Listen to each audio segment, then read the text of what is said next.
The English first attacked Ireland in 1171 AD. But the first really big, serious attack came with this guy, Henry VIII, who brutally attacked Ireland and became the King of Ireland in 1541. This was during the Protestant Reformation. Henry had converted the Catholic Church in England to the Anglican Protestant Church. And he made the Anglican Church the only legal religion in Ireland. The Irish said to Henry, "Up yours, Henry, we're not converting to your stinking religion." They didn't say it exactly like that, but that's kind of like the gist of it. And over the next few centuries, the British began to steal all the beautiful Catholic churches the Irish had built and turn them into Anglican churches. So on a Sunday morning, the Anglican churches in Ireland would be empty except for the Anglican minister, and the Irish would be celebrating the Mass in their little hovels because the English had all the best land, the best houses, and the best jobs.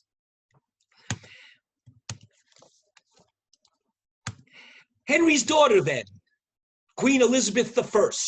If you're a big fan of the crown, Elizabeth II is the current queen. But Elizabeth I created the Ulster Plantation.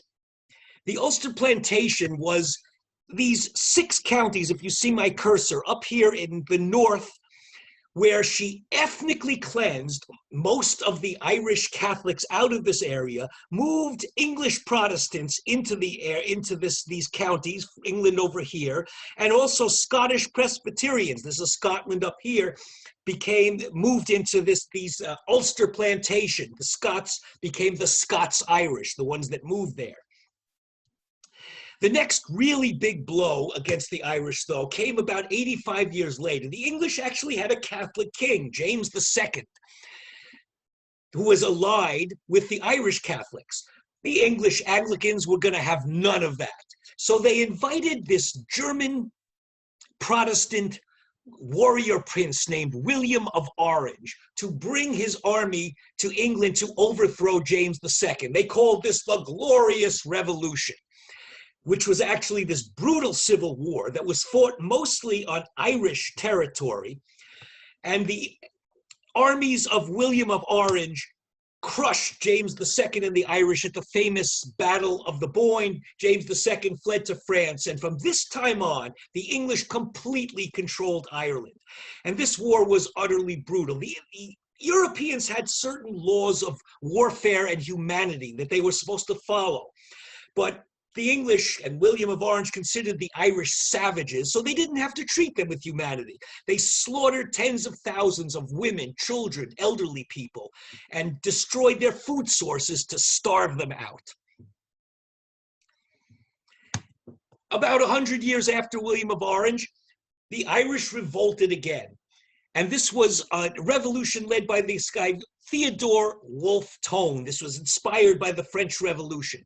And Wolfe Tone was kind of a forerunner of James Connolly. He was sort of a socialist. This was 50 years before Karl Marx wrote the Communist Manifesto.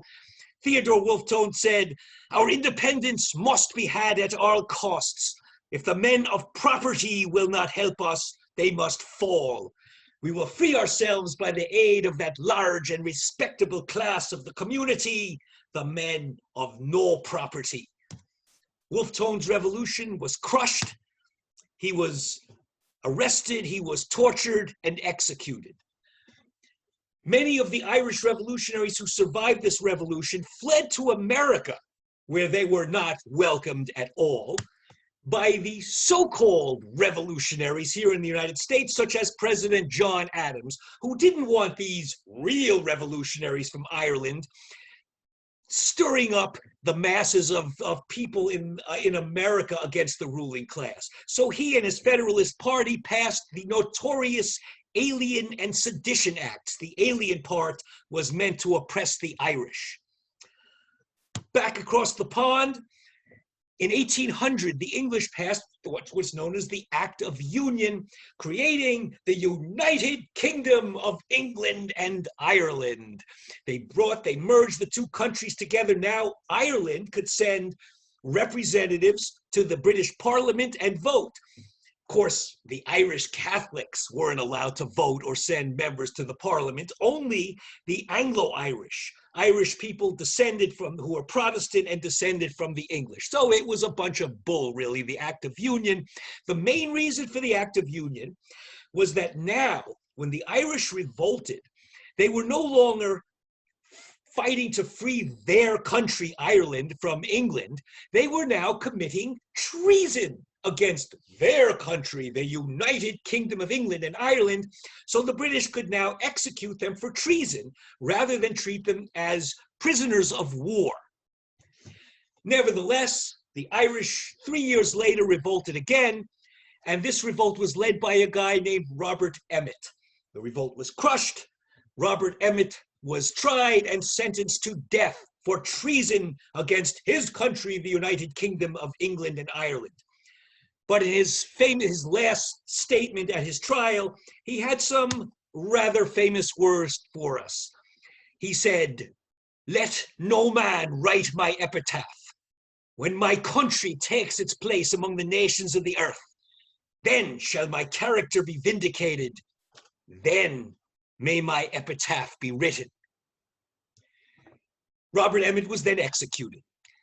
About 150 years later, the Republic of Ireland actually did take its place among the nations of the earth when Ireland joined the United Nations in 1948. But still, Robert Emmet's epitaph on his tombstone shall never be written, because the English made sure that no one knows where Robert Emmet is buried.